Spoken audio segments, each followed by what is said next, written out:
So it's now preparing to live stream. Yes, indeed. We are now live on YouTube. And I guess we will wait a couple of minutes just to let participants enter the meeting, and then we can start.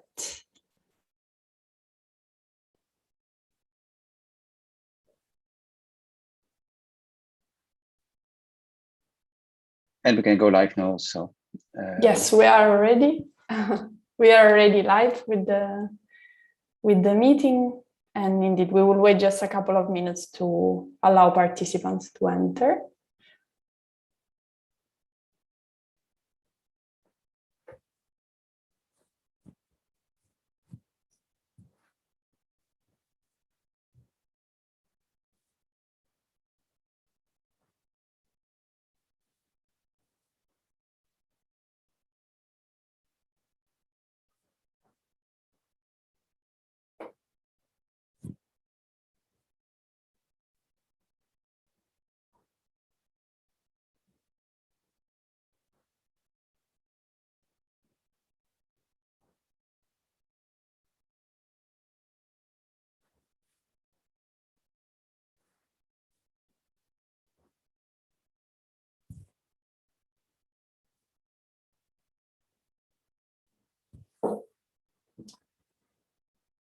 Okay.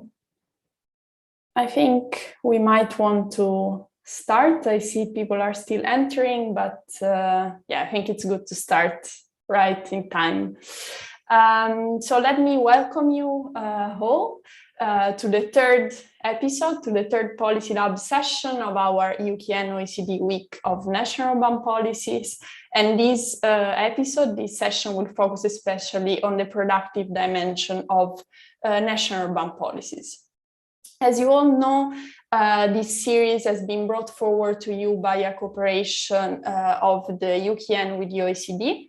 So as I'm representing the EUKN today, I would like just to briefly introduce you to who we are, who we are and what we do. The EUKN, also known as the European Urban Knowledge Network, actually is the only independent member state-driven network in the field, working at the interface between research, policy, and practice. So basically what we do is we support our members by providing strategic knowledge support, but we also really care and we believe in intergovernmental cooperation on urban matters. So we do all what we can really to support this peer-to-peer learning. And I believe that this series of Policy Lab session is a perfect case in point to see how we are actually contributing to this type of cooperation. But indeed, interestingly enough, for this series of Policy Labs, we have joined our forces with the OECD, that I guess you, the majority of you, also known as an organization, and together, co-moderating with me, we have Sujin Kim from the OECD, the Center for Entrepreneurship, SMEs, Regions and Cities, and Sujin is the head of Urban Policy and Review Unit, but also Deputy Head of Cities, Urban Policy and Sustainable Development Division. So welcome, Sujin, and thank you for your support today. So besides the organizer, just let me, and before digging into the productive dimension of national urban policy, I would like just to give you a few more background information, because it's true that we are now the last day of our joint week of national urban policies, but some of you might have missed what happened before. So just let me briefly report on this. The week officially started on Monday with a really interesting panel discussion around the topic of national urban policies and the role in addressing challenges faced by cities nowadays. But even before that, actually, last Friday, the OECD launched its global state of national urban policy 2021 report, a really interesting report that was produced indeed by the OECD jointly with UN Habitat and Cities Alliance. So you will find the relevant links in the chat, and I would really invite you to take a look at that report. So indeed, that was last Friday. Then on Monday, we had this really interesting panel discussion. And then yesterday, we actually started to go a bit more in medias res, so really trying to understand what national urban policies actually are, looking specifically at the just dimension of national urban policy, and more specifically in the context of France, Germany, and Slovenia. So we listened to really interesting presentation from those countries, and I believe that by looking also at the examples of implementation, we also, I hope that our audience has actually also understood a bit more what national urban policy means for countries and how can they be different, but also targeting the same challenges. And today, we will specifically explore the productive dimension of national urban policies.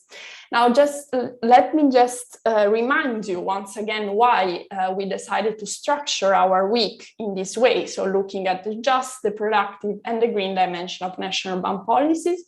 This has something to do with a very important strategic document, which is called the New Leipzig Charter. I'm quite sure you're all aware with this document, but let me remind you once again what this is about. The New Leipzig Charter is a strategic framework document that has been endorsed by European minister responsible for urban matters in November 2020, so quite recently, under the German presidency. And indeed, it promotes the idea of just, green, and productive cities. And we are, of course, supporting and promoting this principle as well. And we would like to use this occasion, to use these multiple occasions, actually this 4 Policy Lab session, to explore with you how the New Leipzig Charter could provide a windows of opportunity for national urban policies, and how what does indeed a green city means when it comes to the national urban policy, what does a just city means, but today we will be looking especially at what a productive city means in the context of national urban policy, with indeed a very interesting panel and very interesting presentation from the countries of Czechia and Poland. So that's all from my side. Now I will hand over to Sujin, who will present you a bit the objectives of today and also the speakers that will appear in today's discussion. So Sujin, please. Thank you very much, Livia, and hello everyone. Greetings from rainy Paris, where the Organization for Economic Cooperation and Development is based.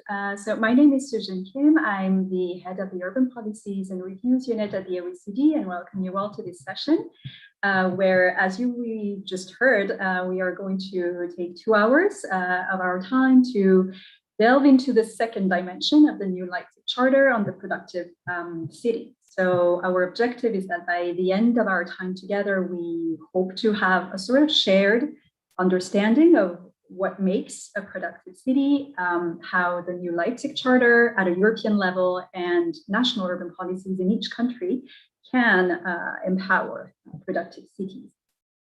So for this purpose, we have brought around this virtual roundtable a selection of leaders, experts from around the world who have gracefully accepted to share their experience of advancing national urban policy in their own country, and who can give us, a lot of food for thought on how to learn from each other and achieve progress together. So first, we will hear presentations from 2 countries, so the Czech Republic and Poland. So we have with us Zbigniew Szymanek from the Czech Republic.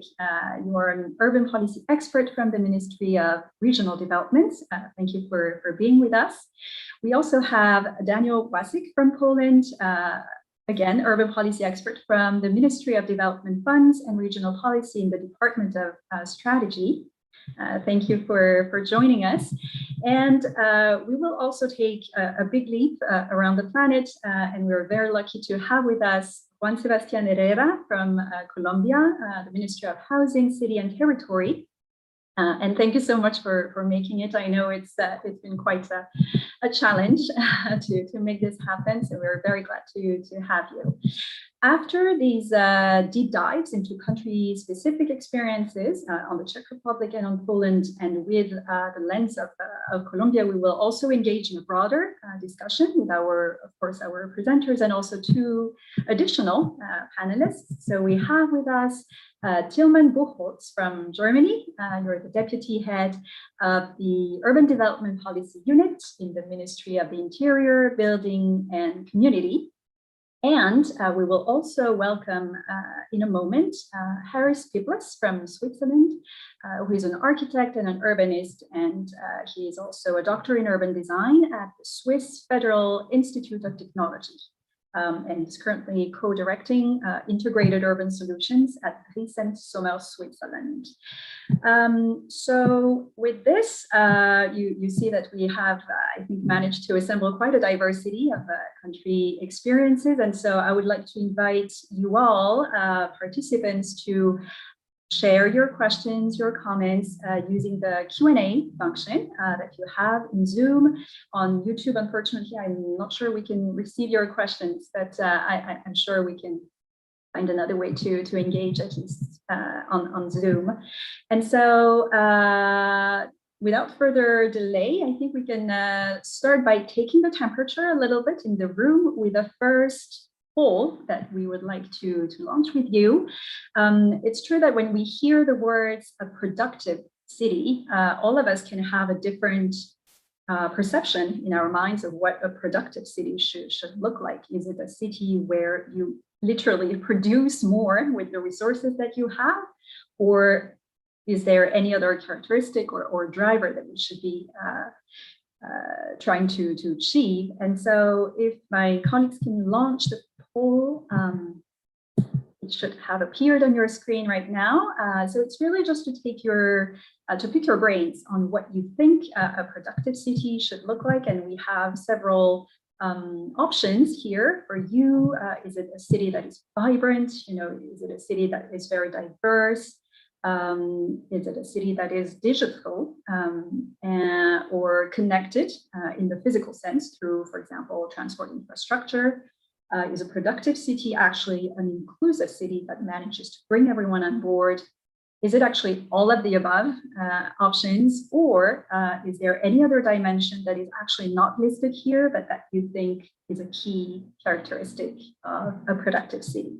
So we'll leave you a few seconds to choose your option among the different options that are proposed, or any other dimension that comes to your mind. And if it's the case that it's another dimension that comes to your mind, please don't hesitate to share your thoughts using the Q&A function. I'll just wait a couple more seconds to give everyone a chance to vote. And I guess we have quite a good response rate by now. And as you can see, the results on the screen, it's quite clear that 44% of respondents think that it's actually all of the above. And so it kind of shows how complex and multidimensional a productive city is actually. And then surprisingly, maybe, there is also a good 22% among you who think that a productive city should, first of all, be a diverse city. So this is great to get started. So we will now engage in those country-specific dives, and for that, I'm pleased to hand over the floor back to Livia. Yeah, thank you very much, Sujin. I think indeed we can start with our presentation and really taking a deep dive in these countries and UP. Maybe before doing that, I would just like to specify also a bit of the special character of today's session, because both Czech and Poland, so the countries that will be presenting today, are both in the renewal process of their national urban policy, which makes this quite an interesting session, because we will not just be discussing national urban policy per se, so how they're being implemented, but also how to move forward and how to, so I mean, the discussion of today, it's really a great possibility to influence also this ongoing process. So let's really take this as a possibility and opportunity to influence in a positive and enriching way this ongoing process of Czechia and Poland. So I would like indeed to give the floor first to Zbigniew Simonek, already introduced by Sujin. And yes, if you could share your screen, please, with your presentation. If yeah, I'll try to. Okay, if it's too complex, we have a backup prepared, so don't worry. We know what technical issues are these days. So. Share screen. So, can you see it now? Perfectly. I don't know if you can put it full screen. If not, it's okay. It's Command L on a Mac. On a Windows, I'm not sure.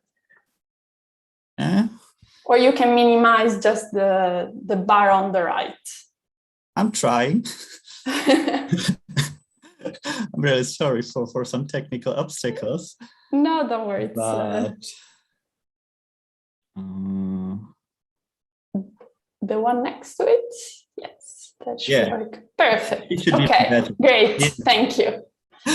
So I'd like to also apologize for my wild hair. You can see on the screen, it's one of the reasons of COVID situation in our country. So I would be speaking on behalf of the Ministry of the Development of the Czech Republic, our urban policy unit that is responsible for many concepts that are associated with dynamic and modern cities. We are also responsible for the cohesion policy, for the partnership agreement as well in the territorial field, and also for urban policy principles, national urban strategies, and smart city concept that we are nowadays trying to connect, to work together. Just a few words about our current situation. As you know, new programming period is nearly at the beginning. So now we should focus on the reflection of the new Leipziger Charter at our urban policy principles. Also, smart city concept is nowadays seems much more important than in past. I should say that smart city concept lived its own life, and now we are trying to give it some more sophisticated national framework that will be more suitable for the future. So,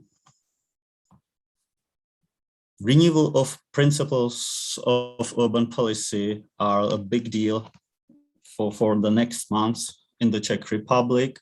We are trying to reflect the current situation with COVID and also with many more topics. The process is driven by the ministry. We are just at the beginning of the process, and now we are trying to involve all relevant stakeholders in the process. We need to cooperate with not only with the national, but mainly with the local level, with the municipalities and with the political representatives of them, because their point of view may differ.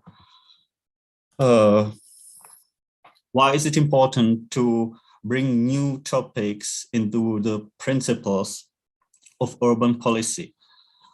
Our urban policies are just a basic framework for the whole national urban policy that is much more focusing on traditional aspects of the regional development. I'm talking about the polycentric urban development, very similar to the French point of view, to support small agglomerations behind our national capital to make the whole country a good place to living.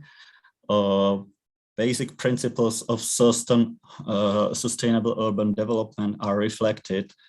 I will be talking more about it later. Urban policy principles are also reflecting changing demographic trends in our country, especially in our coal regions. We are facing nowadays depopulation in quite a huge range. Our third largest agglomeration losing, I should say, 10% of the population during last 20 years left the territory. So the decrease is still very important. What is very important that our urban policy is very, very closely coordinated with the cohesion policy at EU urban level. So EU urban policy and cohesion policy is nearly our national urban policy at national level. So these conclusions reflected the importance of EU funds at the beginning of the millennium, but now we need to reflect many changes. What is also mentioned in our urban policy principles is affordable housing. Nevertheless, this topic is not so important in the document, although it is probably the most challenging topic in our country nowadays, and many more. What we need to change, what needs to be added in our urban policy principles is the reflection of the situation before or related to COVID. Our cities and principles and urban policy do not aim some key issues such as resilience. We are still not focusing on digitization that need to be reflected very quickly in our country. We need to support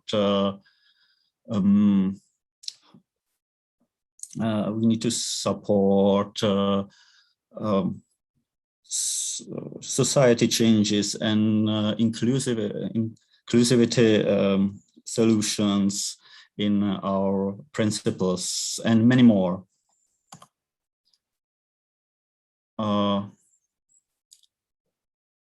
This slide reflects one basic information. Our urban policy needs to tackle many different focuses on many cities that are very different from one from each other. Our country has more than 6,000 municipalities, and our national policy need to reflect needs of all of them, all of these sizes. So how we are trying to overcome this situation is using the functional urban areas and internet and the ITI tool that is trying to support the larger areas that are the drivers of the national regional development. That is one of the key aspects of our productive dimension. We focus on support of urban development, sustainable urban development. I'm sorry for lots of numbers, but the idea of this is very similar. In the Czech Republic, we are allocating quite a huge amount of money trying to achieve sustainable urban development nowadays. We started from this programming period, and we will continue in the next programming period. We need to reflect some experiences. As you can see, that expectations at the beginning of the process were much more higher, but we are trying to reflect all these situations, all these changes for the next programming period. Based on the evaluations, we know that not all the topics are suitable to be solved at the local level via ITI tool, but many more are very, very efficient that if they are implemented at the local level. So our sustainable urban development is quite broadly used in the whole national framework of the cohesion policy. As you can see, we are connecting more than 4 operational programs using these principles to achieve sustainable urban development. ITI nowadays is realized through 7 thematical operational programs, and we are coordinating them as the National Coordination Authority at our ministry. So the framework is quite challenging because we are, I should say, 8 ministries trying to cooperate 7, or I should say 13 large agglomerations in our country. The second productive dimensions that we are now focusing is smart city concept. As I mentioned, we are trying to bring in life a new legal framework for the environment. We need to shift this concept from the support to support at the whole level, national level. When I am speaking about smart cities concept, that is one of the most important changes for the next decade. We will not focus not only at the cities at the beginning, as it was during last 7-10 years, but we will also focus on the regions and at the smaller municipalities, not only cities. Our colleagues also trying to localize SDGs and monitoring progress of the smart cities. So what is very important for this concept is the emphasis to use the innovative solutions. We are trying to adapt at the new situation after the COVID-19. Crucial is coordination role of our ministry at the national level. And now I should say something about the implementations of both of these concepts, about implementation of the national urban policy and urban policy principles. Urban policy principles is the document that is probably above the rest of the documents, the situations. It reflects the key ideas, but not the implementation. Implementation is achieved through the rest of the national strategic documents and through the ITI tool, through the smart city concept. So our policy gives the ideas that are bringing to life through the strategy of regional development, through the ITI, through many more. And what we see very important for the current situation that is reflecting our experiences from the current programming period is that we need to give as many possible topics to be solved at the local level that are suitable for the situation to achieve the needed solutions and needed change in the territory. So the scope of the activities is very important and need to be reflected in cooperation with the local stakeholders, with the municipalities. Also, we need to very strongly reflect absorption capacity and trying to cooperate with the managing authorities, with the national regulators of other policies to improve the current framework of the urban policy. What is also very important is that our metropolitan areas and agglomerations with the most density population, that are the most densely populated, are the core of our economic growth. So they are very important stakeholder for the national urban policy.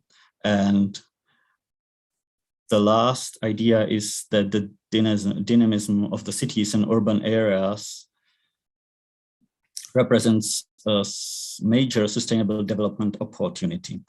So that's probably everything from my side. And now I'd like to give you floor for any questions. Thank you. Thank you so much for this very comprehensive presentation of where you stand with national urban policy in the Czech Republic. I find your self-assessment at the beginning very interesting, because it's quite an exercise of honesty, isn't it, to sort of map yourself against the big guiding principles of the new Leipzig Charter and see where you have some strength and where you're still a bit lacking in a way in your own opinion, and the challenges that you're facing in terms of this heterogeneity of needs across the different cities that you described. We know for sure that the Czech Republic is actually one of the most fragmented countries in the OECD in terms of number of municipalities per number of inhabitants, and that's due to the historic legacy. And so there are, quite specific challenges in there. So thank you so much for this presentation. We'll ask our colleague Juan Sebastián Herrera from Colombia to share any thoughts and reactions that he might have on this presentation, particularly in light of the situation of Colombia, which is also very urbanized and is urbanizing rapidly. I think there is more than 80% of the population in Colombia who is actually living in cities as of 2021. And of course, the capital, Bogota, is generating actually more than 25% of national GDP, but there is also this entire system of cities that the Colombian government is trying to advance. So we'll take a few minutes to hear any comments, any reactions from Juan. The floor is yours.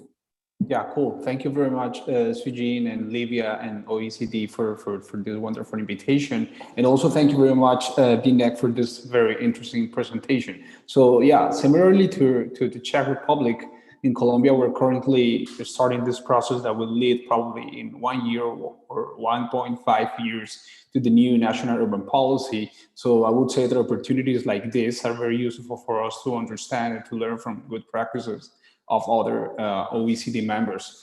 So going back to the next presentation, a first comment that I would like to make is I believe that it is like the right decision, and it's very important that you're taking advantage of this new urban policy that you're formulating to assess whether the local policy that you have right now is aligned or not to the different guidelines that are compiled, for example, in frameworks such as the new Leipzig Charter, right? And so many of these principles that Binet presented, I believe, and this is extrapolating a little bit from our experience in Colombia, impose very heavy financial burdens on the local finances of cities, right? So for example, he talked about promoting affordable housing, or even increasing investments in clean and efficient urban mobility. And for this reason, what like automatically comes to my mind is how these cities in the Czech Republic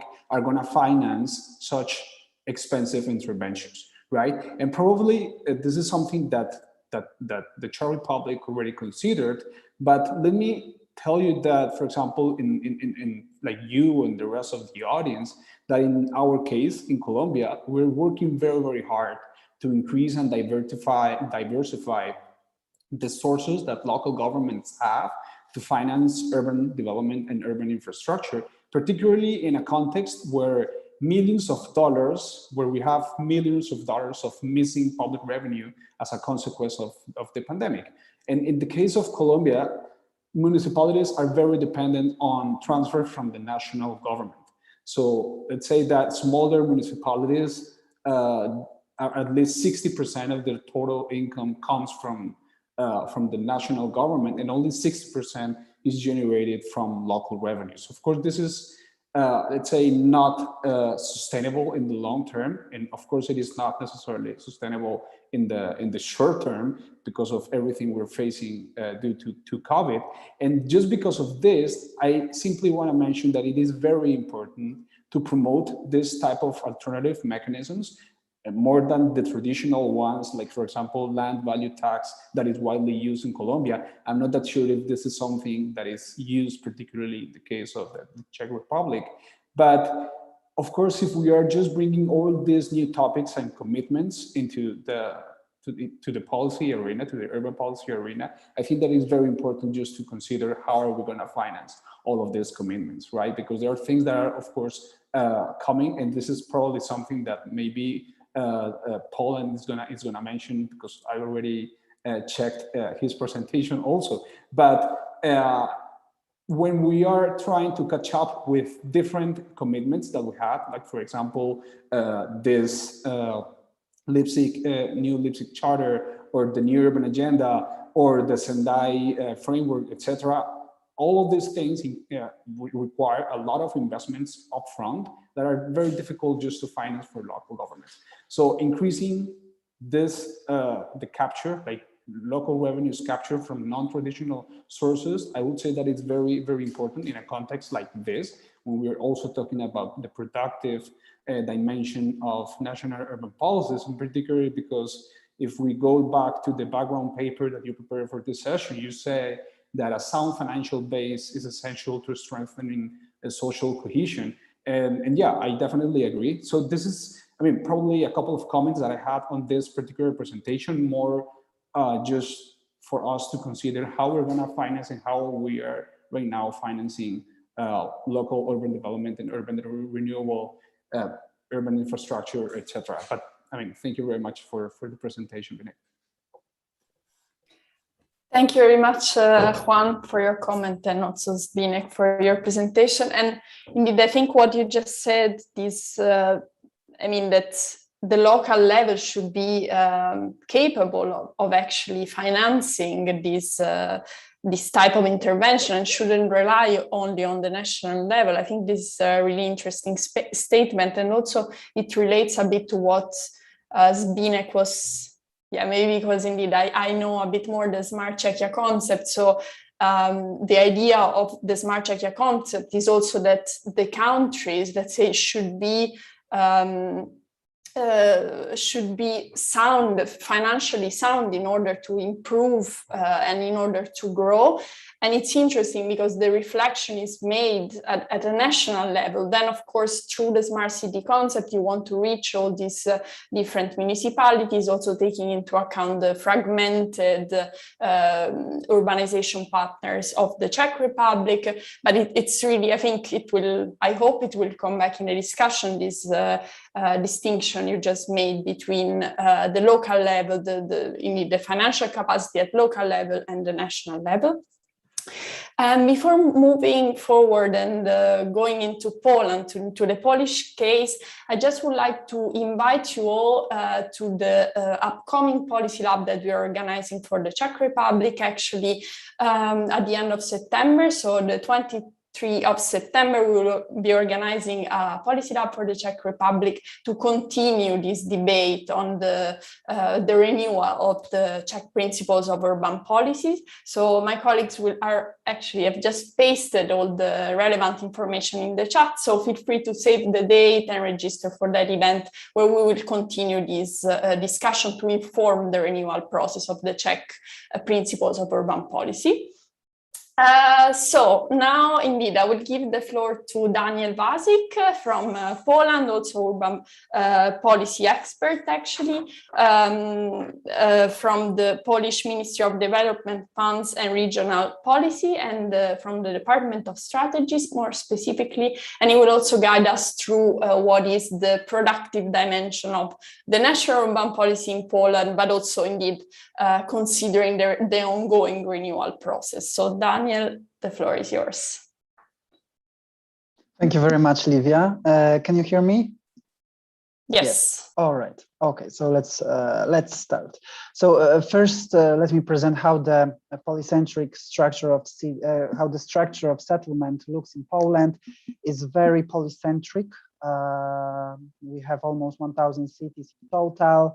The level of urbanization is not super high, because more or less 60% of Poles live in cities, and one of the main challenges is now that we try to keep this polycentric structure, but it's not easy. However, I will come back to this later. And a bit about the national urban policy, that it's still in motion, the current national urban policy. It was adopted by the Council of Ministers in autumn 2015, and it was a small revolutionary, because it was the first document related to this topic in Poland, presenting urban issues in a very comprehensive manner. Its strategic goal was strengthening the capacity of cities and urban areas to create sustainable growth and jobs, and improve quality of life of inhabitants. The national urban policy focused on 10 thematic areas that you can see on the slide. And mainly, we try to identify challenges and some course of actions and amendments that should be implemented.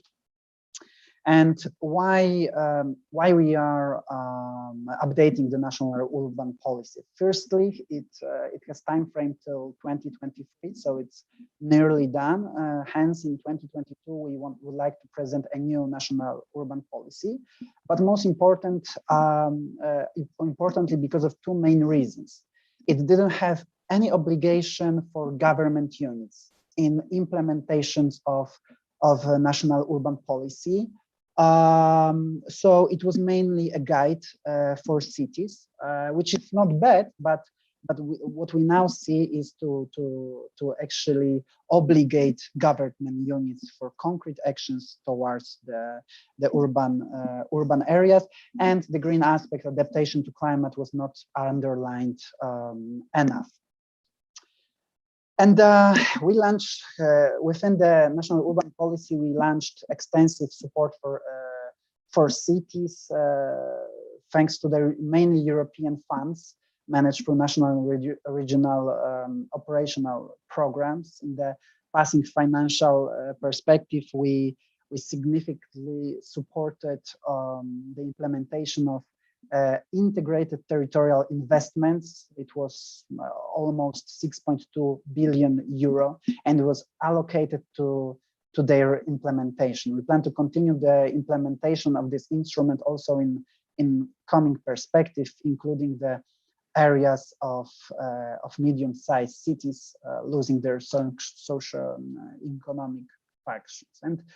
And we also undertake initiatives aimed directly at strengthening the potential of cities, increasing their capabilities and effectiveness. As part of the package to support local governments in the programming and implementation of revitalization, we help municipalities to prepare conduct this process in accordance with the Revitalization Act, because the Revitalization Act was also a new bill in 2015. So we tried to create a strong link between national urban policy and the Revitalization Act. And approximately 45% of all municipalities in Poland benefited from this support. It wasn't perfect. We had some lessons learned that we need to improve in the coming financial perspective. But most of all, it was quite successful. We carried some competitions to 20 cities devoted to create a model urban revitalization, mainly for free cities that have a lot of challenges, and also some quite shrinking quite fast, also as Zbynek mentioned in Czechia, mainly Bytom, Łódź, and Wałbrzych, and we also have so-called partnership in cities initiative. We call it as a Polish Urbact, where 34 cities collaborated in 3 pilot thematic network: air quality, urban mobility, and again revitalizations. Currently, we are preparing the 2nd edition of it. And since the adoption of the current national urban policy, a number of changes also occurred in strategic documents. Together with the new national development strategy, the strategy of responsible development till 2030, was also adopted the national strategy for regional development, updated in 2019. Therefore, some strategic framework changed, so hence the national urban policy needs to be changed as well. Also, the challenges formulated at the international level, including the European Union, are also changing. So we want to address and include numerous recommendations from Agenda for Sustainable Development, the new Leipzig Charter, and etc. And yeah, so we the challenges faced by Polish cities really not differ significantly from those other European cities. However, last year, as also other European cities, we had to face another new challenge, which was COVID-19 pandemic, and had, with no doubt, great impact on the development direction of cities. The end of the last year, we prepared the assumptions for update of national urban policies, and we proposed 5 main goals that try to also reflect main challenges of Polish city. And this is accessible city, so-called a goal of accessible city, which means harmoniously developing, ensuring equal opportunities for all residents, regardless of age, gender, socioeconomic status, excluding anyone. And mainly it reflects housing, affordable housing, social housing, and the architectural barriers, which is mainly transition for car-oriented cities to, let's say, a citizen people-oriented cities. But this would be more suitable in the green dimension. The cities should be compact, which we try to counteracting to urban sprawl, to suburbanization, which also is one of the main challenges of Polish city. There's also mentioned already a green city, which a part of this sustainable transition means energy efficient, anti-pollution, ecological, and just in general life friendly, and most probably big dimension of the new urban policy will be dedicated to that area. And there's also productive, which I will try to address more in the coming slides. But what we mean through the productive is diverse, as I also mentioned in the poll, and modern economy, using local attribute at the same time processing and using information and technologies in the processing of managing and provides services for residents. And actually, we are now in the process of the, as you saw, the previous national urban policies concentrated around thematic areas. Now we want to start from challenges that attract the eye, attract the attention of the public and the publicity. So when we started actually writing already, productive is strictly linked with intelligence, that we now try to address more in a horizontal way. And both our ministry as well as the other ministries, local government organizations implement many projects and initiatives that are important to the development of cities and are important from the point of view of the implementation of new national urban policy.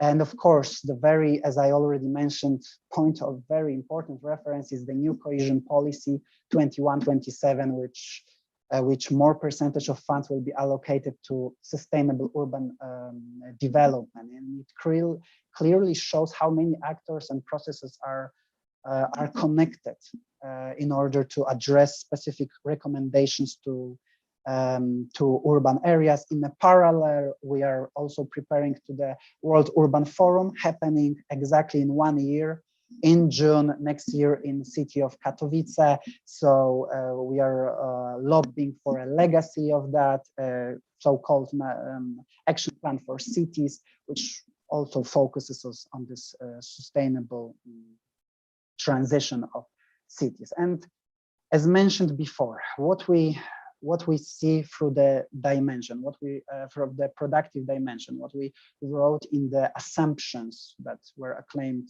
end of the last year is it bases its development on the diversified economy that provides jobs and residents, creating solid investment basis for sustainable urban development. Cities as attractive, innovative, and competitive locations for companies need the qualified workforce, social, technical, and logistic infrastructure, as well as the affordable and transport-friendly space. And there are main challenges within the productive city that we see. One is polarization of economy. Indicators of the level and dynamics of the entrepreneurship development indicate a tendency in Poland to polarize the process of economic development of Polish city. On the one hand, there is a group of cities that are both characterized by a very high level and dynamic of entrepreneurship. Urban centers of this type include, first of all, capitals of voivodeship. Voivodeship in Poland is like main region, and nearby cities located within their functional areas. And on the other hand, are also cities where both the level and dynamic of level of entrepreneurship are relatively low. These centers are mainly concentrated in eastern Poland, but also along the voivodeship region's borders. This is, we call it an internal periphery of economic development. And the group of areas with a particular concentration of development problems are medium-sized cities losing their socio-economic function. We are now debating about some extra support for those cities, and those cities are mainly characterized by decline in development and loss of socioeconomic and administrative functions, and the outflow of people to larger areas. This also implements to aging of society, which in the long term is a very negative, and the decline of traditional local industries. The problem of this category of areas is also unsatisfactory territorial accessibility, including insufficient transport link between small and medium-sized cities towards large. We now see one of the very big challenges that, let's say, some habitants, some citizens of small cities cannot very depend on train, cannot very depend of big network of public buses, but on private transportations. Therefore, with other challenges, we also within the other challenges we also have too many movement by car in the city. So if the citizens of the small cities can't have option to move to the big city by public transport, by train, therefore they will have to go by car. And then we face another challenge, that there's too many cars in the city. So we plan to address different approach to small and medium-sized cities, having in mind that some shrinkage we cannot stop. But sorry, let me just move to. Yeah, we cannot stop some shrinkage of cities, but we can control the process in a smart way. So the concrete recommendations to strengthen regional and sub-regional growth centers, we plan by, most importantly, enhance their financial resilience. So give them a bigger share of the government government funds and taxes.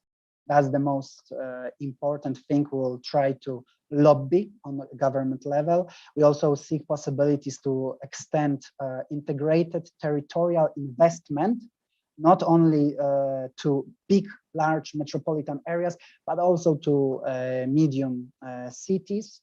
And the other approach is to large cities that we would like to support in two crucial areas: integration of management in urban functional areas, mainly legal changes towards the functional areas, and extend the cooperation within the functional area, not only infrastructural wise, but also other dimensions, and also increase of the international potential of Polish metropolitan areas. And again, metropolitan laws for those metropolitan unions, and increasing the share of PPP investment of activities in cities. So as a resume, the previous national urban policy, as we saw it, was a guide, was some encouragement for cities, for self-governments to take some actions that we think on a government level that they should take. Now, the approach is that we create the most part of the new national urban policy is about obligation, the government level, and just a small encourage for cities, thanks to some strategic projects and pilotage programs. And that's about it. Thank you very much for attention. And if you have any questions, I will be happy to answer. Thank you very much. Thank you so much, Daniel, for this presentation. It's very interesting to see, the evolution that you described in national urban policy, and really, I think it shows also that a national urban policy or a strategic document is really a living animal in a way. It's not something that you write once and for all and it's there, but you could really see in your presentation, I think, this process of learning and adjusting and trying to embrace also this heterogeneity of needs across the country that we were also seeing in the presentation, in the previous presentation, in the case of the Czech Republic. And of course, like the Czech Republic, Poland is one of the 162 countries that we studied in this OECD UN Habitat report on the global state of national urban policy. And so I think it's fascinating to see this diversity of goals that national urban policy is trying to achieve, and how we try to reach, in particular, the productive dimension through, the modernization of economies, but also trying to see how we can tap into the potential of large cities, but also medium and smaller cities. So while we wait for maybe the audience also to share in the Q&A any questions or comments that have been triggered by those two presentations, same as before, we'll take a quick trip to Colombia again. And I'll invite our colleague Juan Sebastián Herrera from Colombia to comment again. I know you started to do it already a little bit in the first round, but if you can share, your feedback on the experience of Poland and draw any parallels that you see on the productive dimension in particular, of course. Thank you, Juan. Sure. Yeah, sure. So actually, I was very impressed, but like positively impressed when I see this presentation, and particularly when Daniel, I don't know how to pronounce your name, I'm sorry, but both are fine. Okay, cool. But I was very positively impressed because you started with a sentence that reads, strengthening the capacity of cities to create sustainable growth, jobs, and improvements in the quality of life. And the reason why I was impressed with this is because this is actually the reason, or the main objective we have identified for our very own Colombian national urban policy. And the main reason is, of course, this word that we have already mentioned a couple of times here, and it's heterogeneity, of course, right? And we are taking and understanding this heterogeneity from two perspectives, from the financial capacity of cities of all different sizes and economic complexities, etc., and also the technical capacities for these cities to lead their very own development. And so in terms, for example, of technical capacities, what we have been doing here in Colombia, it's providing a lot of technical assistance as a way kind of to transfer knowledge, some knowledge that we believe we have at the national level. And like also we are encouraging this transfer between big cities and medium-sized cities, etc., just also to establish communication and conversations between like city mayors and also the different technical teams. But more than that, because we want to incentivize governments to engage in innovative regulatory endeavors when it comes to, for as I was mentioning before, creating and developing this new, for example, financing mechanisms for the local cities and towns, big cities, etc., to use.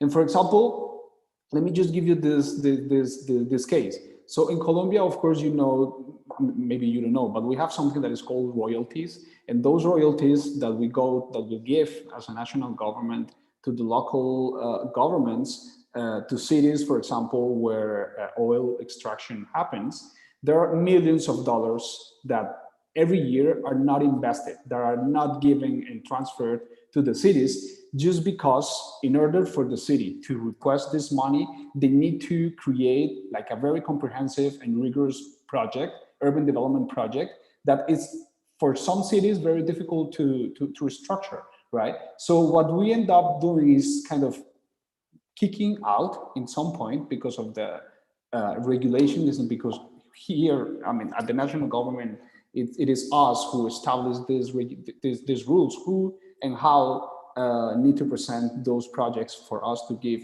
resources.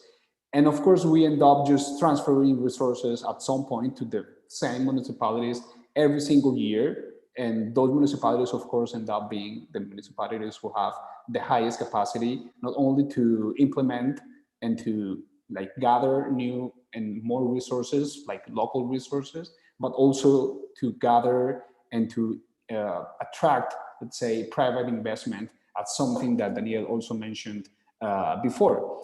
And actually, maybe I can use this particular topic to go back to your presentation.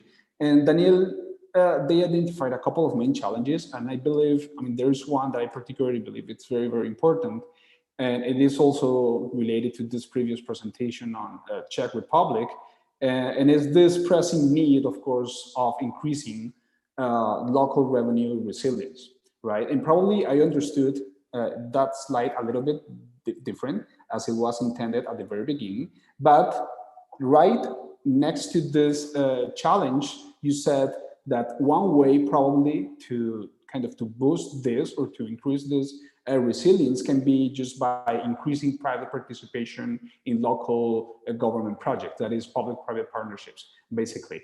And this is something that we are working very, very hard to get more participation, more investment here in Colombia. And we have been able to identify kind of three main reasons why this is kind of a very important practice. So we believe that through a PPP or P3, a project can be like financed fully or primarily, yeah, by the private sector. And this helps local governments to optimize the fiscal space, right? And deferring public sector spending through the duration of the contract. So this is something that most governments in the case of Colombia are not necessarily doing yet. And second, another kind of added value of this type of investment is that it definitely helps municipalities to plan better, to plan in the long term. Sometimes mayors, of course, because they want just to show also results in a very limited period of time, let's say 4 years in the case of Colombia, they prioritize the development of some projects and they see a project as the simple construction of some object. But sometimes what doesn't happen is that they attach kind of the service that this particular infrastructure needs to provide to the actual population, to the community, to the local community. And this is something that we have seen for the case of Colombia, many different infrastructures that end up being constructed, but from the moment when they are like the construction finishes until when they just started like operating and providing services to the population, it can pass maybe 1 year or 2 years just because local governments didn't plan accordingly and comprehensively this type of interventions. And a PPP, of course, because it is also an investment from the private perspective, we believe that can help just kind of bypass this type of difficulty. And this is also related to this third value that we see from the technical team here in Colombia, and is that public-private partnerships also add a lot of flexibility to the street level service delivery, such as maintenance, operation, and other specific assets that sometimes it's just very difficult for public entities to provide because there are many different competences, many like, I mean, I am the owner of this place, but maybe you and other entities who is in charge of providing, for example, electricity, or in charge of hiring the people who will contribute to the place. Or I mean, it depends on the particular project, of course. But we do believe that this is a very important approach, right, to increase this local resilience in terms of on finances. And also because what we end up seeing in our case, in our local case in Colombia, is that, of course, those municipalities who are better prepared to finance their own projects are those who are more successful at attracting private participation, of course, because they become and they are better potential partners for a private company when it comes up just constituting a 30-year long, for example, contract. So yeah, we believe this is a very interesting perspective, like really relying, or not necessarily relying, but valuing and understanding what the private sector can bring to the provision and construction of public infrastructures, of providing even some type of public services. So this is something we really like a lot here in Colombia. And I appreciate, I think it's a very cool idea just to have it on your National Urban Policy Review process. Thank you so much, Juan, for these thoughts and for drawing this parallel, and also for putting the finger on the role of the private sector and this collaboration between public and private actors in increasing the productive capacity and the productive dimension of national urban policies more broadly speaking. So we have closed this first part of our discussion together, which, as we said at the beginning, was going to be a deep dive into these country-specific experiences and hearing from the perspective of Colombia with Juan. So before we open the second part of our session, which is really this open discussion, and we'll try to structure it in 3 rounds that my colleague Livia will introduce in a second. I just wanted to encourage everyone to share, any comments or questions, either on the specific presentations that were given by Zbigniew and Daniel, and the comments from Juan earlier, or any kind of questions that is also coming to your mind, so that we can put it up for our panelists in the next round. So while we do that, I'll hand over back to Livia, who will open the discussion. Thank you, Sujin. Yes, indeed, we have prepared, well, besides the fact that, of course, listening to your presentation, I have a lot of more questions, but still, I hope I will manage to integrate them in the 3 rounds that we already prepared. And indeed, as Sujin was explaining, now we had this deep dive into the countries NUP and in the renewal process. But of course, let's not forget that we are doing this exercise to have a look at these NUPs within the context of the New Leipzig Charter and these 3 dimensions. And of course, these 3 dimensions are not they're not working, let's say, independently, but they're really working together as an integrated system. So we would like to, with these 3 rounds, with these 3 discussion rounds, we also would really like to have a closer look at the intersection, what happens at the intersection between the productive dimension with the green dimension, the productive with the just dimension. So I will actually start the first round, which focuses a bit more on the productive and green intersection. And I will start with a poll, actually, because we would also like to activate a bit our audience as well, and to listen to your opinion. It's a bit of a provocative poll, I would say. So I would like to hear your opinion on this statement, and I'm going to launch this poll. So do you agree that economic development of cities is key to support their sustainable and green transitions? I will give you a few, 1 minute or so.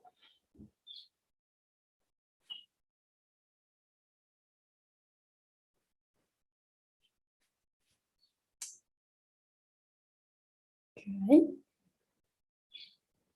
Just a couple more seconds and then I will stop the poll.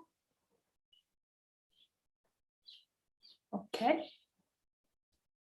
Well, it's quite clear that the answer was yes. So you agree with this statement, but of course, like why we ask this question is what we are really interested in exploring with you is to understand how. So, of course, economic development could potentially support the sustainable and green transition of cities. But what is really interesting to explore is how can economic development do so?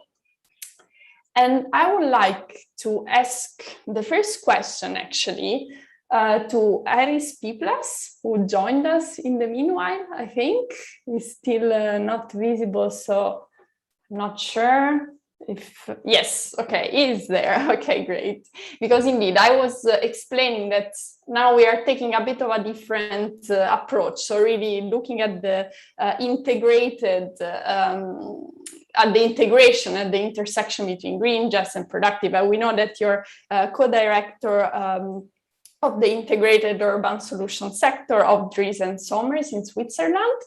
And we also talked about, I mean, we were listening to Daniel before, and he was explaining that, for instance, how the lack of public transportation, it's hindering, for instance, smaller cities to communicate with or to connect with bigger cities, and then indeed they would have to introduce car, but then they will create other problems. So I would like to ask you, maybe based on your expertise with with this integrated approach and general expertise on the topic, what do you think about this statement, and how indeed economic development of cities could support sustainable and green transition?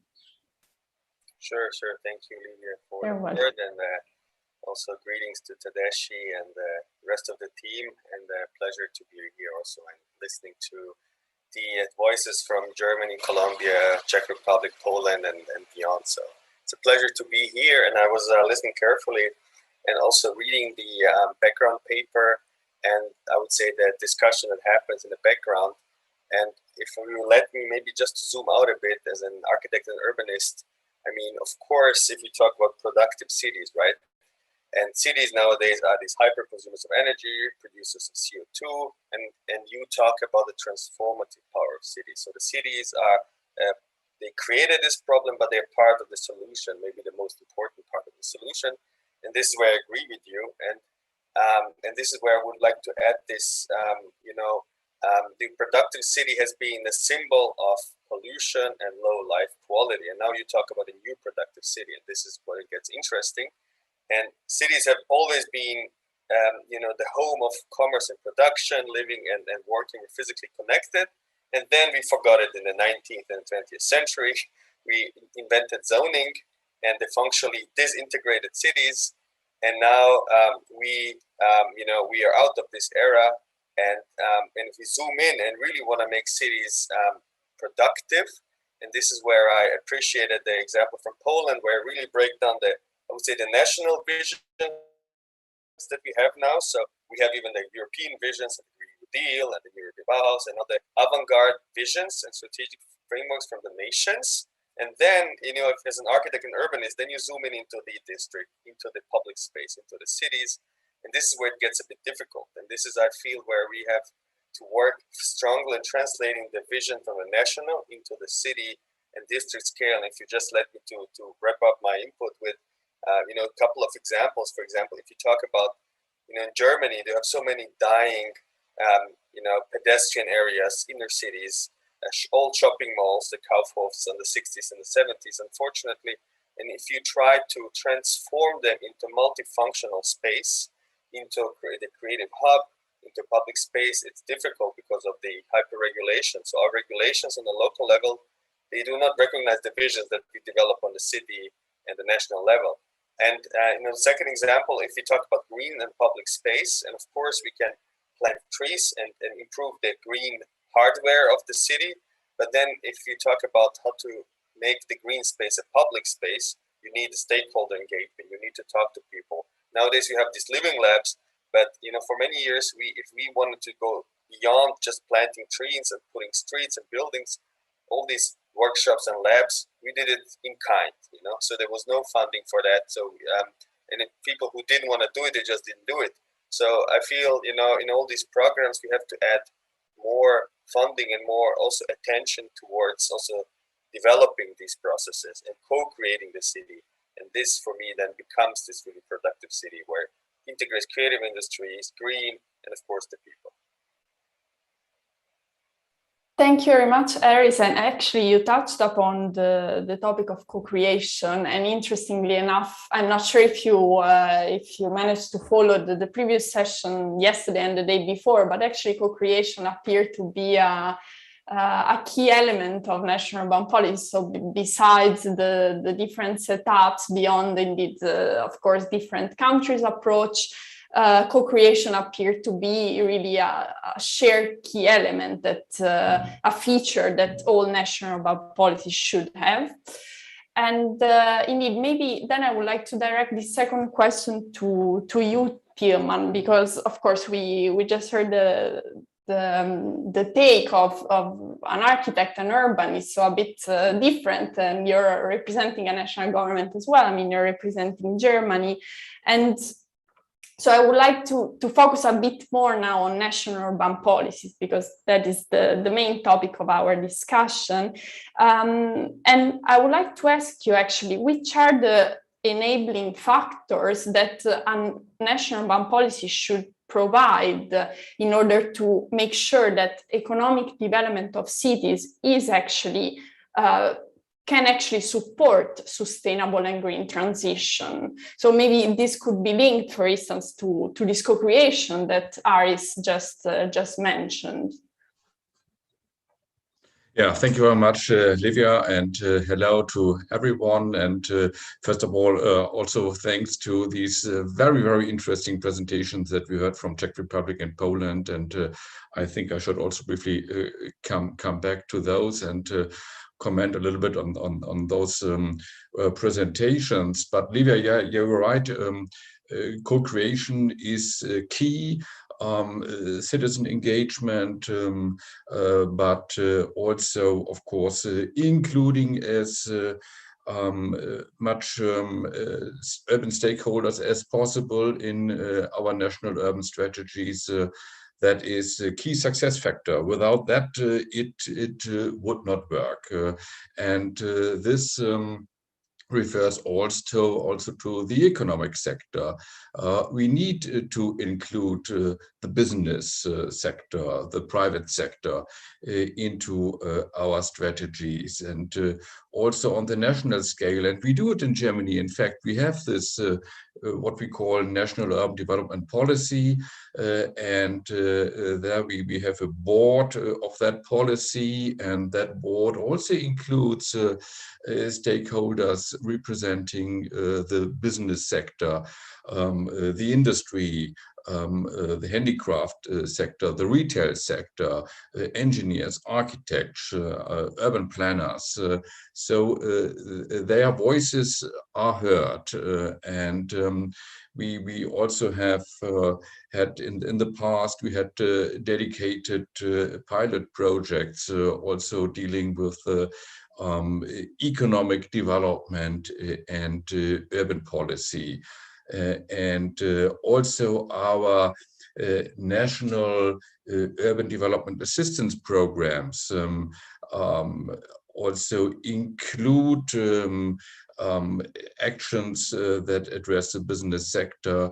For instance, Harris already mentioned the current problem, not really new, but now even more revealed problem of our inner city areas, with the retail sector suffering a lot, and vacant shopping malls and so on. But we have also dedicated urban assistance programs for restructuring our inner city areas and trying to set incentives to create more mixed use in our inner city areas.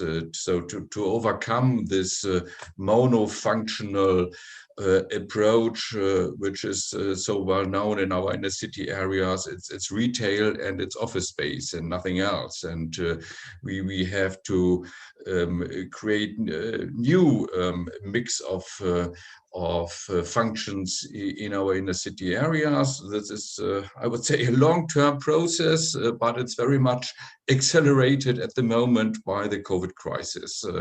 And I think when we talk about urban resilience, we really have to try to use this opportunity that we have now to create new structures, and at the moment we are in this process of developing new inner city concepts, also on the national scale, and inner city concepts and inner city programs to address these topical issues.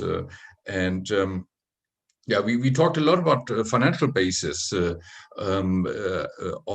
our cities, and I think it's obvious that we need also this productive dimension of the European city.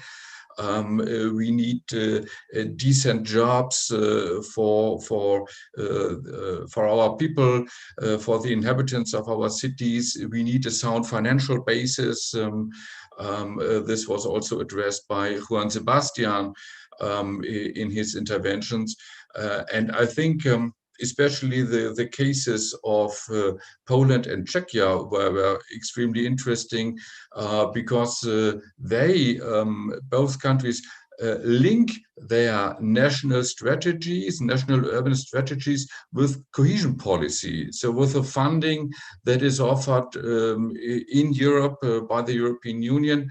And I think this is extremely intelligent to link these national strategies to all these funding opportunities. I think this is in these countries, it's even more important than in our, because in Germany we have strong national programs and incentives and less European funding. But in Poland and the Czech Republic, the investment for sustainable urban development via the EU funds is absolutely necessary and useful. And I like very much these approaches in both countries to align their national policies with global and European agreements on the one hand, and on the other hand, linking it to funding opportunities that we have. Thank you. Thank you, Tilman. And I see that Zbigniew and Daniel both raised their hands, so I would give the floor first to Zbigniew and then to Daniel, please. Thank you. Just very briefly, above all that has been said, based on the experiences at our national level, if you would like to achieve any change in behavior, for example, to achieve green transition, you need to quite very, not briefly, but simply explain or present the ideas and benefits of this approach. And then you can motivate, or you should motivate, all the relevant stakeholders to achieve your given goal that will be imprinted in the national urban policies. And that's probably the key of this discussion, the forms of the motivation, positive motivations have been mentioned, such as incentives. And I'd like to say that ITI tool in our country seems to be a very successful tool to achieve sustainable urban development and many of these principles. Thank you. Thank you very much, Zbigniew. Daniel, I see you also raise your hand, please. Yes, thank you, Livia. So firstly, what also Tilman mentioned, connecting directly development of urban areas with the cohesion policy, with the European funds. When we talk with local authorities, one of the main challenges and basically requirements of them is, okay, yeah, we can do it, but from where we can obtain finances? Yeah, please contribute in financing it. Therefore, and you can guess that it's very hard also politically, and of course economic. And so what we try to achieve is those European funds. Thankfully, we have, and our goal is just to direct them in accordance to the recommendations from national urban policies. The second thing I wanted to mention is what Haris said from this urbanist point of view. This is how we also see productive dimension directly connected with the green transition.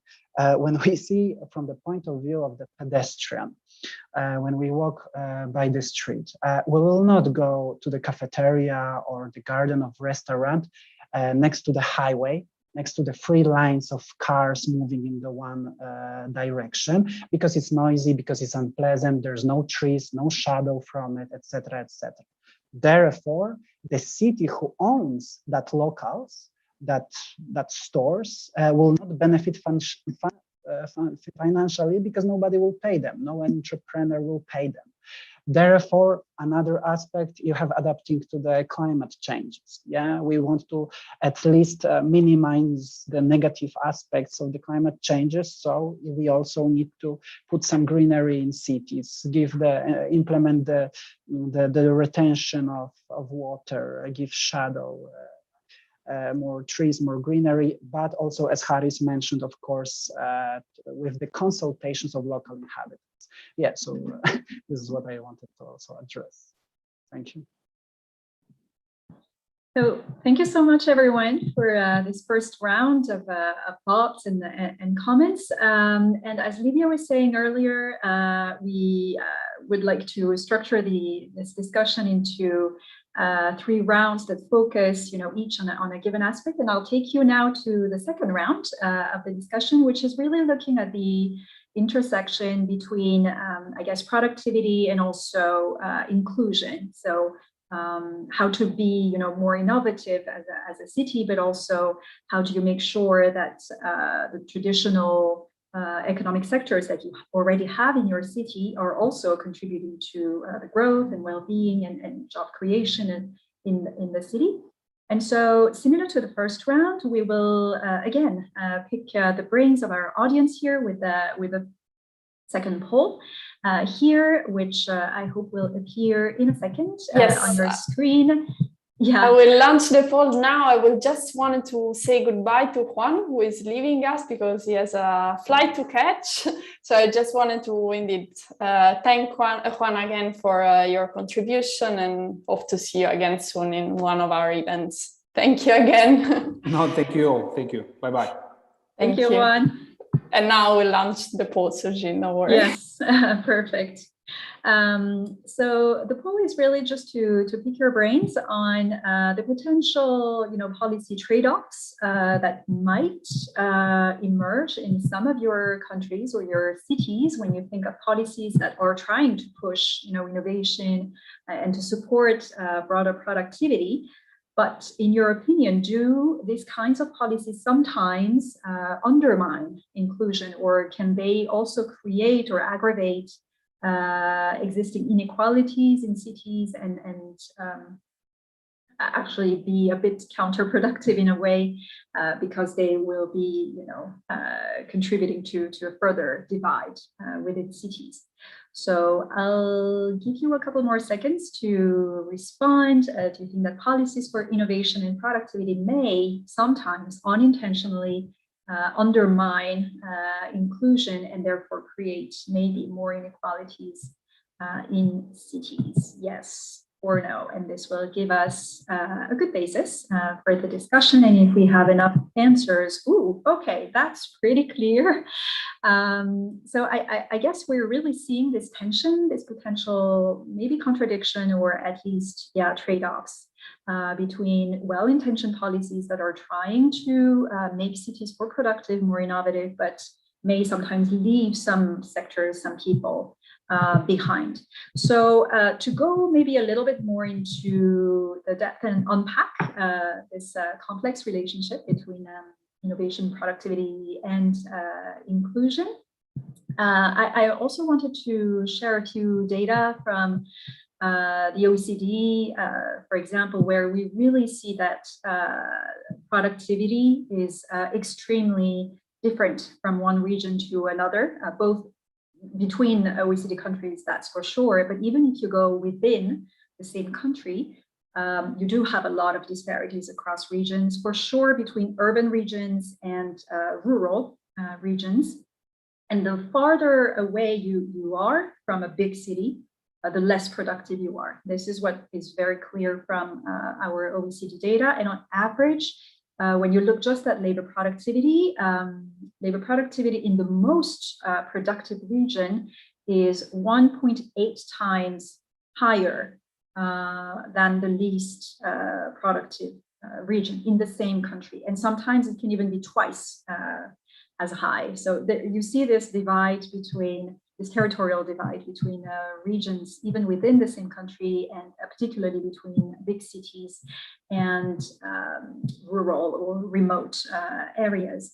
So that's why I wanted to take this question to our panelists here, which was really how can this framework for national urban policy that we all discussed and that we described in the first round of presentations, this dedicated framework to national urban policy, how could those national urban policy frameworks support both productivity and innovation in a way, and inclusion at the same time?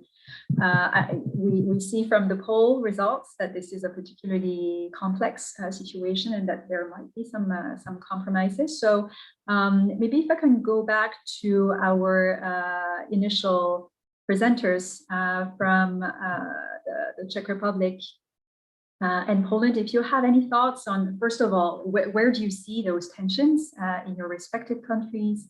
Where do you see that some measures that are, intended to support productivity are actually undermining a bit maybe the least privileged parts of the country or the society in some cities? And if you see any kind of solutions maybe or things that the National Urban Policy Framework could do, and both of you have highlighted ways forward for your respective national urban policies. So where do you see potential for better bridging those productivity and inclusion objectives? So I don't know if one of you wants to start, either Zbigniew or Daniel, in this respect. Don't be shy. I'll start. Okay, perfect. Tell us. Yeah. Is there still echo? Oh, okay. What is very challenging for us is that probably the social structures are much more rigid than the economic development. So I have got on my mind two examples of the situation, but both of them are associated with dynamism in the functional urban areas, not in rural. So one is at our capital. On the suburb lies probably one of the most important European industrial park for the lasers. Many foreign experts lives there, but the community that has been building is still at the beginning of this process. The dynamism of the research, change of fluctuation of the people is going against these processes, but it's changing positively. And the second example is from probably the heart of our car industry, from the city of Mladá Boleslav, that is very intensively hit by the negative externalities associated with the dynamism of the development of the changes and transition of the industry, and that is resulting from enormous influence of foreign workers that do not want to live in the area but only work and then get back to their country.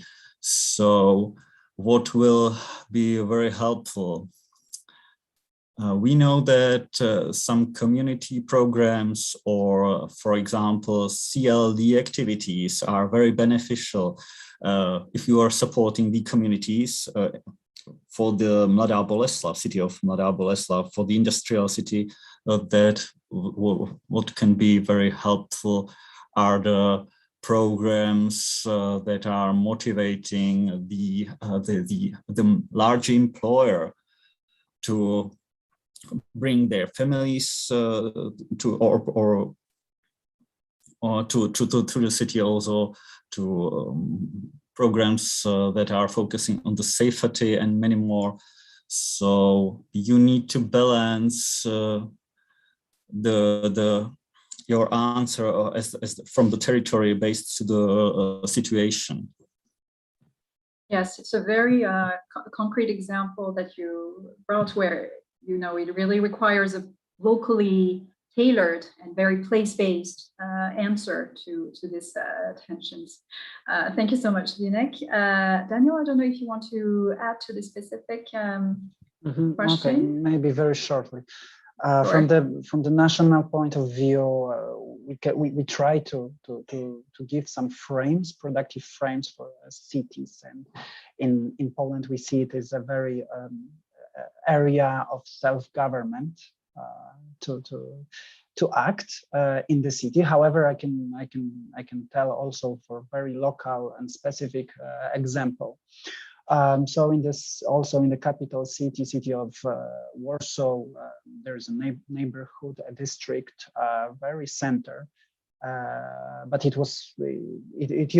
used to be a bit I don't know, with the lower class, you could say, district. However, some time ago, big part of it came with the process of revitalization, and the old factory of spirit was rebuilt, reconstructed. It's beautiful. The Google established there a campus. Other IT companies gathered there. Together with the IT companies came the restaurant, the mid-range restaurants, mid-range services, higher services. So when the city hoped that this actually will be impulse for the whole district to develop, it is actually an island of the high quality services, of the medium class and high class of people, and those who actually are relatively poor in that district are not very much benefiting from this huge investment. So it's a big challenge, and I can't tell that we have some concrete resolutions for that with the new national urban policy will fix that. At that stage, I can't tell. Yeah, definitely. I think it's a shared headache across member countries, really, on how to balance these two objectives. So I want to give a chance before we move to the next round, next and final round of discussion. I wanted to give a chance to Tillman and Harris also to share any thoughts on this. We know, for example, from numbers purely, that the bigger cities are, the more productive they are, but also the more unequal they are. This is extremely clear from the data and analysis that we did at the OECD on a number of metropolitan areas. And so, of course, it's no scientific causation, it's just a correlation. But we do see that there is this tension always coming in. So looking at the productive dimension of a city, which should not happen at the expense of a just city, as we discussed yesterday, and not at the expense of a green city, as we will discuss later today. I don't know if you have any, experience or examples of measures that, in your opinion, could still try to achieve these two goals in a relatively balanced way. Tillman and Harris. Should I start, or Tillman? Sure. Okay. Sure. No, very briefly, and thanks for giving me the word. Yes, I heard a lot of very fascinating, interesting inputs, and also your poll was rather, I didn't expect this sort of clear result in the end, but I think, it has a certain connection with also what Daniel mentioned, and this is a situation I observe in many other countries, this polarization that happens, this sort of centralization in the investment and attention towards capital cities across Central Eastern Europe, and also in certain parts of Western Europe and Southeast Asia. I have been, observing that. But I think, Zbigniew, you mentioned these industry parks and large employers, and I believe they're very important and maybe the most important pillar of economic revitalization. But if you again go back into the cities, right? I mean, nowadays we have digitized industry, emission-free, it's based on innovation, creative industry. So we do not need industrial zones anymore. But what we do need, we need these prototypes and examples how this transformation or revitalization, what Daniel mentioned, looks like. And I maybe urge all of us to look also in the fringes even of Europe. So if you look into Ukrainian cities, to Ivano-Frankivsk or to Sarajevo in Bosnia, there is, these large-scale industrial areas or socialist palaces that are now derelict, and they're being reprogrammed. And they're being reprogrammed by social entrepreneurs, by startups. They give space to artists, which prevents gentrifications, right? Handcrafts. And this is for me capacity building in its inner sense, where students and young professionals can go and learn and produce. And this is for me also economic sustainability. So in this sense, I think we need more of these sort of examples, how this future kind of productive city really looks like. What's this organizational model, architectural look, but also the business model behind. Thank you so much, Iris. Tilman, a last word maybe in this round.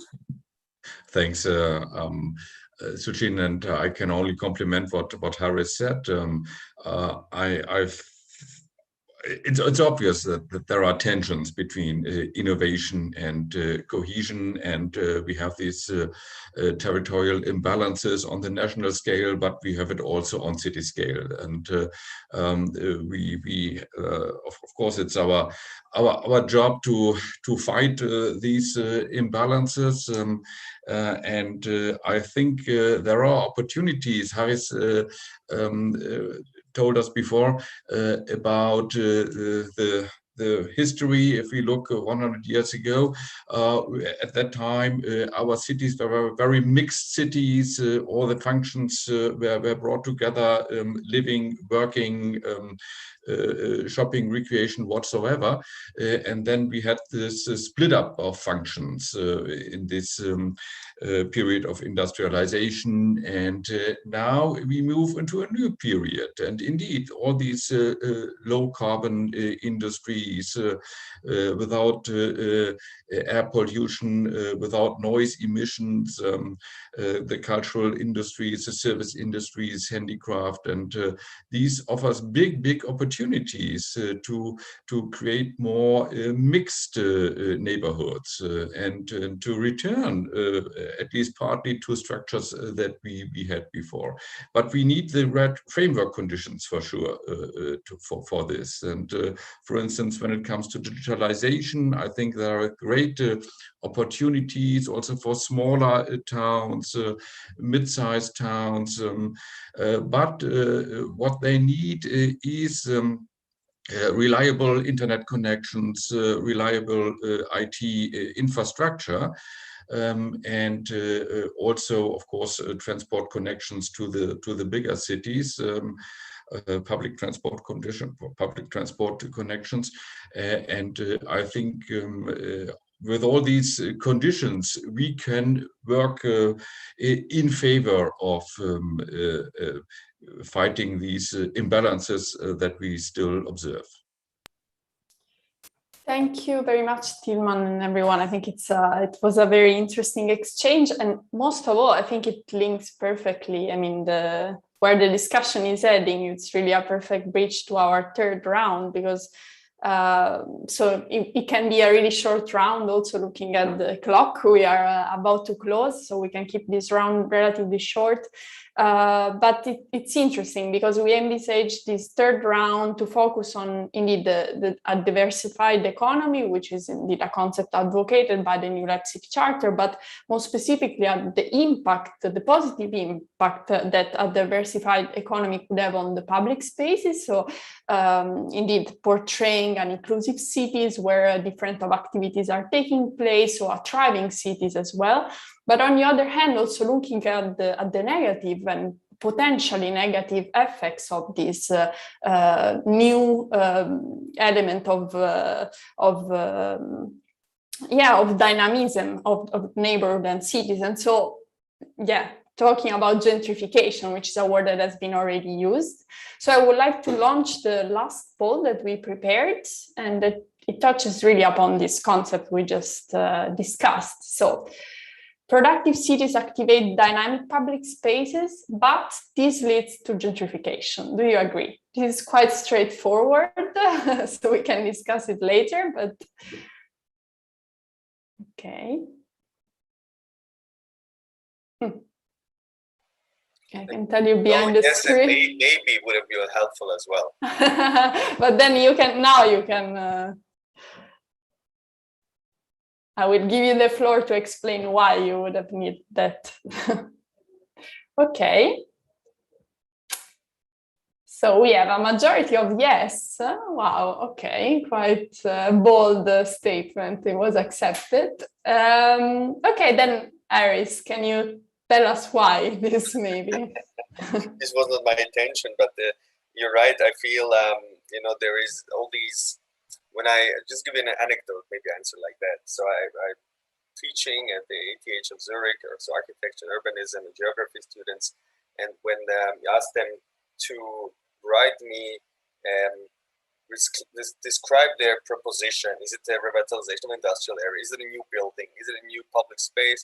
To write me what can go wrong as part of their example or part of the description. So not just to sell your project or product, but just write what could go wrong in the neighborhood. How can you gentrify? What can economically, ecologically go wrong? And this was a bit of a cultural shock for all of us to be self-critical. So this is how we learn to also live with the negative effects that are part of our interventions in cities. So this is where I'm a bit, in between. If it's black or white, is it a yes or no? So the truth is somewhere in between, but we have to be aware of it. To be honest, as an architecture student, I was an architecture student myself, and this concept of gentrification was always like really giving me a really hard headache, because you're always like, you want to do good and then you end up doing some bad. So it's a tricky concept we need to deal with. Maybe I will ask Daniel, because you said indeed that Poland is focusing a lot of this revitalization of spaces, but you said it yourself. Now, in the end, you're not sure if this is actually bringing positive impact to the community. So, how do you see this? What was your answer? Mm-hmm. Actually, I didn't go with the majority. I answered no, because I hope that with the lessons we learned about the revitalization and its housing dimension and social dimension, it could be more or less avoided. For me, directly connect with the housing. As we talk about multifunctional neighborhoods, 50-minute city, as the same should be apartment, should be a block of flats, block of apartments that we are not making ghettos behind the fence where only rich people lives, but also some part of the apartments are mixed with some people with some bigger social needs. So this is about mixing the inhabitants in one particular neighborhood. It's very, very hard because in Poland we have very big and powerful private sector of developers, of housing developers, but it's actually mentioned in the public debate louder and louder, and who knows, maybe this new national urban policy and coming World Urban Forum will help to change a bit direction of it.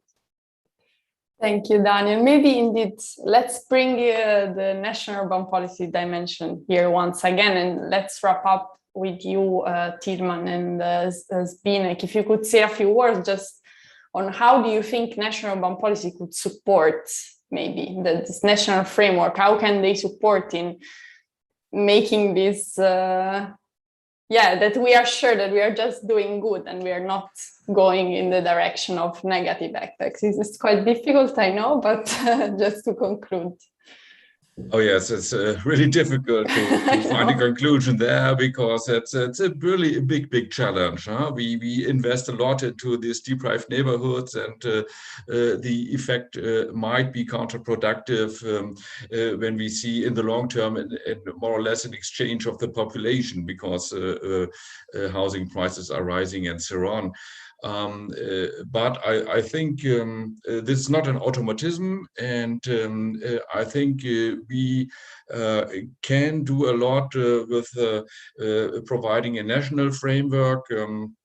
For instance, a national legal framework. We have it also for housing in Germany, and we give the cities, for example, the possibility to have obligations for real estate investors to foresee a certain share in their development projects for social housing.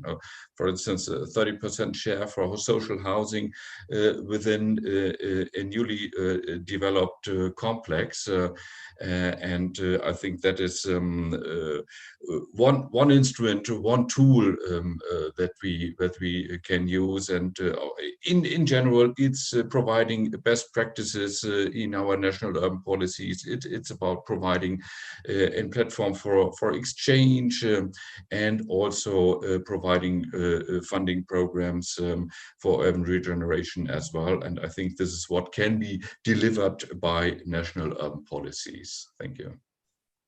Thank you, Tilman. Zbigniew, a few last remarks. Something different about this discussion. I think that COVID-19 will be very challenging for living in the cities, because the pressure on to commute to the city and to work from the cities will sharply decrease. So if many people would be able to stay at homes in small cities, then the reflections of the gentrifications that are resulting from these approaches or from these actions, maybe just something like a view from the past they can dismiss. But it's just a very short idea, maybe wish. Okay, thank you so much for those last words. We have actually reached the end of this policy lab, which was focusing on the productive dimension of national urban policies. And I think we've seen throughout all those interventions that even though in many countries urban policy has often started as a social policy in a way, because it was trying to solve urban problems, inequalities, unemployment, pollution, or deprived neighborhoods sometimes. We also know that cities have traditionally been engines of national productivity, of innovation, job creation. They're also playing a role as a sort of economic and social elevator in a way. You go to a city and you work in a city to improve your life prospects and your quality of life. And so cities should really continue to be citying in a way, continue to play their role. And both the new Leipzig Charter and the national urban policies in the respective countries can really help put together, policy instruments in this coherent and enabling framework. So please don't hesitate also to go back and read the OECD UN Habitat Report that was launched last Friday, the Global State of National Urban Policies 2021. I'm sure you will learn things you didn't know about the national urban policy of your own country. There are 162 countries in there, and many, many interesting findings and graphs and recommendations. So I just need to thank once again our wonderful speakers who have contributed their thoughts to this panel. So Zbigniew Szymanek from the Czech Republic, Daniel Wasik from Poland, Juan Sebastian Herrera from Colombia, who had to leave us a little bit earlier, Tilman Buchholz from Germany, and Harris Piblas from Switzerland. Thank you so much, everyone. And I'll just hand over to Livia for the final words. Yes, thank you very much, Sujin, and everyone. It was really interesting discussion. I just would like to point the fact that indeed it's not over yet, this EUKN-OECD week. So not only we will have at 1:30, so in 1 hour, we have enough time to have some lunch. We will have our last session focusing on the green dimension of national urban policies. But for those of you that are interested in, let's say, having a virtual coffee with the EUKN Secretariat, we have also organized this, let's say, informal meeting tomorrow, because we thought that in the end, it feels like we are in a conference atmosphere, but without actually being able to have a coffee all together and informally talk about what we do and explain it in further detail. So in case you're interested, feel free to scan this QR code or open the registration link that was just pasted in the chat by my colleagues. So thank you once again, everyone, and looking forward to continuing the discussion with you in some other session. Thank you again. Bye. Thank you. Thank you very much. Bye-bye, everyone. Bye. Bye, it was a pleasure. Bye.